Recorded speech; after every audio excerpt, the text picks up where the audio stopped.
Salut à tous. Je vais faire une vidéo un petit peu plus légère aujourd'hui. Le but c'est de simplement faire un test de Microsoft Loop, qui est une plateforme collaborative développée par Microsoft. Et j'ai été curieux parce qu'elle est sortie l'année dernière et je voulais voir simplement un petit peu s'ils avaient...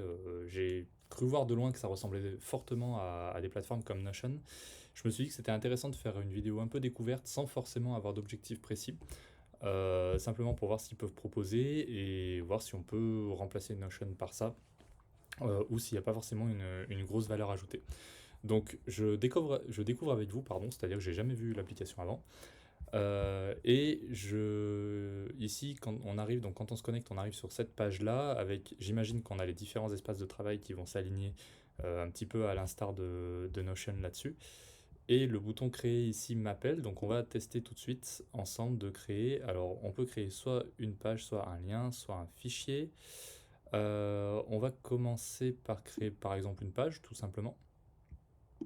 Euh, et rien ne se passe, d'accord. Rien ne se passe. Alors, on va aller dans les idées ici. Donc on peut créer un composant. Ici j'ai mes espaces de travail. Alors, on va ouvrir l'espace de travail prise en main. Et on va voir ce qui se passe là-dedans. Alors on se retrouve sur une page sans titre qui ressemble fortement à Notion pour le coup. Et ici, donc on va mettre test vidéo. On va voir les options qu'on peut avoir. Alors je vois que j'ai déjà un slash qui est apparu, donc j'imagine que les commandes sont également des slash et on peut aller chercher alors des nouvelles sous-pages, des tableaux, des listes de vérification, des listes à puces. Date légende, code, mermaid, je ne sais pas ce que c'est. C'est peut-être. Oui, ça doit être pour faire des diagrammes, d'accord. C'est assez intéressant, donc ça c'est un plus par rapport à Notion. Alors je connais pas du tout l'outil de base, mais il y a certainement des choses à aller chercher là-dedans. La table des matières, on peut mettre des titres de la même façon. Donc pour l'instant, on est vraiment orienté prise de notes.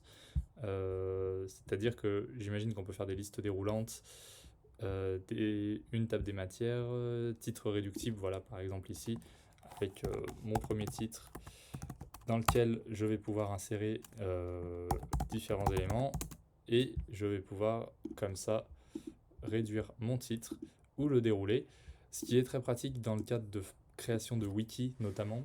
Si vous rédigez des procédures pour une entreprise, c'est extrêmement efficace ce genre d'outil parce qu'en fait ça vous permet de faire différents étages par service et ensuite de gérer vos accès par service. Alors ça pour le coup la gestion d'accès j'imagine que ça doit se faire comme dans Notion, c'est-à-dire qu'on peut partager, voilà, on a des membres et donc vous pouvez créer différents espaces de travail.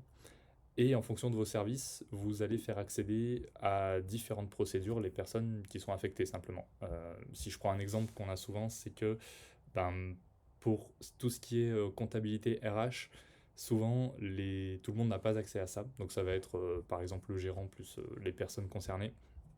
Et on n'a pas forcément toute l'entreprise qui a accès à ces données qui peuvent être cataloguées comme sensibles.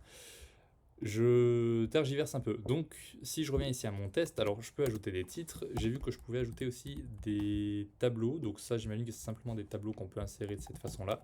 Alors ça, c'est pas du format base de données, c'est simplement des tableaux tout simples où on peut personnaliser et créer des tableaux assez rapidement. Notion propose l'option. Je vais beaucoup revenir à Notion parce que c'est quand même c'est dur de ne pas y penser quand on se promène là-dedans.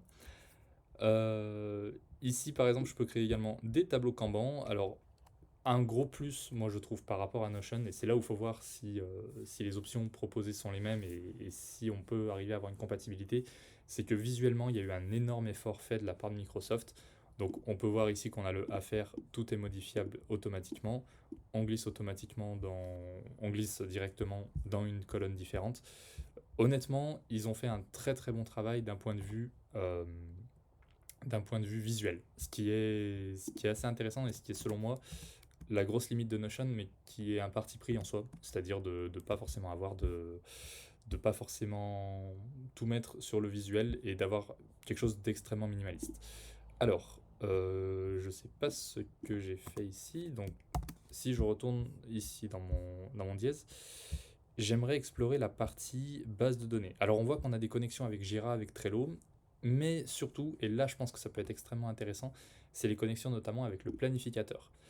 Ça peut vous permettre. Alors, moi, je ne me sers pas de planeur, donc je ne sais pas du tout ce que ça va me donner, mais le fait de pouvoir connecter cette application, et ce sera le gros plus, c'est que quand vous êtes dans un écosystème Microsoft, dans un domaine qui utilise la licence Microsoft, là, quand vous voudrez inviter des personnes par mail, vous n'aurez pas l'obligation d'avoir le mail exact de la personne, dans le sens où une simple recherche devrait vous suffire pour inviter les différentes personnes. Et c'est vraiment le gros plus que j'ai pu constater par rapport à Notion, dans le sens où vous pouvez interconnecter avec le calendrier Outlook, avec le planeur, avec Teams également, et ainsi de suite. Donc je pense qu'il y a beaucoup d'applications à creuser. Voilà, mais c'est le principe de plateforme collaborative qu'il arrive dans l'écosystème Microsoft, c'est quand même extrêmement intéressant. Quelque chose que j'aimerais bien trouver, alors là je vais chercher avec vous, ce serait simplement, alors je vais demander de créer une page, mais je n'arrive pas à créer de page, comme vous le voyez ici. Parcourir tous les espaces, nouvel espace de travail, voilà ce que je voulais. Je vais essayer de faire un espace de travail qui va être une base de données pure et pas forcément orienté prise de notes comme j'ai fait jusqu'ici. Donc je vais l'appeler test base de données. Pour l'instant, je ne le partage pas, bien sûr. Et alors, quelque chose d'intéressant, c'est qu'il me propose des fichiers qui sont à moi, sur lesquels je peux en fait que je peux récupérer, qui sont ah oui, la connexion à OneDrive également, bien sûr, la connexion à OneDrive pour faire des raccourcis directs. Ça, c'est extrêmement intéressant aussi. Donc, il y a les connexions sont quand même assez énormes. Et ici, j'ai pas l'impression que je puisse directement créer une base de données. Ça, c'est vraiment quelque chose qui, je pense, peut être ce qui manque pour l'instant. C'est-à-dire de pouvoir créer une table que l'on transformerait en tableau Kanban, que l'on transformerait en calendrier, et ainsi de suite. Alors, on a le temps, on peut creuser un petit peu. Ici, je vois que j'ai une galerie de modèles. Je vais peut-être aller m'intéresser à ça. Donc, alors les modèles, clairement, ça ressemble énormément à ce qu'on connaît déjà dans les plateformes collaboratives. Ici, on a donc différents tableaux avec des livrables. On peut cocher des tâches, pourquoi pas. On voit qu'on peut affecter des dates également. Le planificateur, les notes de réunion. Alors, le wiki, ça m'étonne pas qu'il y ait du wiki parce que le wiki est vraiment fait pour. Enfin, le logiciel est vraiment orienté wiki. Spécification technique du produit, plan marketing. Alors, c'est ce que je cherche en fait, c'est tout ce qui est plan, gestion de projet. Mais là, on voit qu'on n'a pas forcément de base de données centralisée. C'est vraiment des projets, je ne sais pas comment les appeler, mais des projets start-up, entre guillemets, des mini-projets qu'on va avoir un peu partout. Voilà, on a du Scrum ici, et avec arriéré, tâches en cours. Mais la valeur ajoutée paraît pas forcément monstrueuse en fait par rapport à simplement un logiciel de prise de notes. Je vais essayer d'aller chercher dans peut-être planification de projet. Alors est-ce que j'aurais des choses là-dedans? Travail, fonction. Parce que là je vois que j'ai bien une base de données ici. Là j'ai bien une base de données. Je vais essayer de l'utiliser comme modèle celui-ci. Et ce qui m'intéresse c'est j'aimerais voir en fonction. Alors il m'a pas mis de date. J'en avais où j'avais des dates. Voilà, là j'ai des dates. Donc j'ai le même principe de calendrier où je peux sélectionner des dates. Donc, je vais le faire ici. Je vais mettre étape 1, étape 2 et étape 3. Voilà, je ne vais pas aller forcément plus loin. Et ce que j'aimerais faire, c'est voir si je peux insérer calendrier, il ne connaît pas. Calendrier, il ne connaît pas. Sinon, j'aurais pu voir pour insérer. Donc, le calendrier ne se génère pas automatiquement. Ça, je trouve que c'est quand même une grosse limite. Et ici, si je vais sélectionner, je peux mettre un tableau comme ça ou un tableau Kanban. Donc, de ce que je vois pour l'instant, il n'y a pas forcément de connexion directe avec le calendrier. Peut-être qu'il y a des options qui peuvent nous permettre. Alors, exporter vers Excel, créer un composant loop, déplacer un bloc. Je vais essayer de créer un composant loop pour voir ce que ça me fait. Donc là, ça me fait un nouveau composant.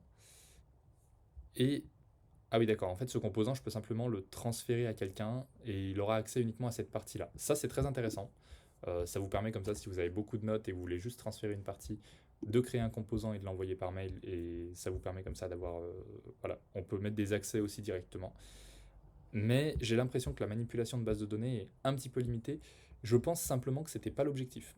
C'était clairement pas l'objectif, à mon avis, de Microsoft sur cet outil. Voilà, c'est tout pour cette petite vidéo de test de Microsoft Loop. Pour faire un bilan rapide, à mon sens, il y a quand même eu une énorme inspiration de ce qui est existant. C'est-à-dire qu'ils n'ont pas inventé grand-chose, mais ils ont poussé le côté prise de notes, écosystème Microsoft, lien avec Microsoft Task notamment. Et le gros plus, c'est comme la majorité des entreprises travaillent quand même aujourd'hui avec la suite Microsoft, et ben vous pouvez connecter directement différentes bases de données. Le fait de connecter simplement une partie avec le système de composants, c'est très intéressant.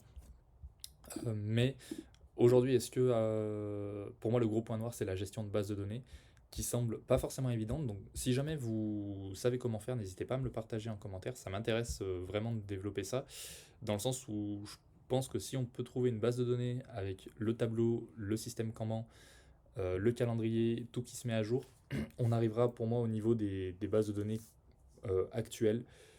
Et voilà, il faut savoir que Microsoft Loop est très récent, c'est sorti en 2023, alors annoncé en 2021, sorti en 2023. Donc ils ont du retard quand même sur les Monday, Notion et les différents concurrents. Mais je pense qu'ils vont pas tarder à se mettre au diapason pour arriver à avoir des options qui serviront vraiment d'un point de vue de la gestion de projet. Voilà, si vous vous intéressez à tous ces sujets de productivité, je vous invite à découvrir mon livre Productivité, le système complet pour construire vos propres outils. Moi, j'utilise beaucoup Notion, c'est ce que je propose dans ce livre-là, avec Trello, ou ça peut être également Monday. Donc, voilà, il y a plein de différents logiciels. N'hésitez pas à faire votre expérience là-dessus. Et puis, moi, je suis toujours curieux des retours des personnes par rapport à leurs besoins, savoir ce qui leur sert ou pas. À bientôt!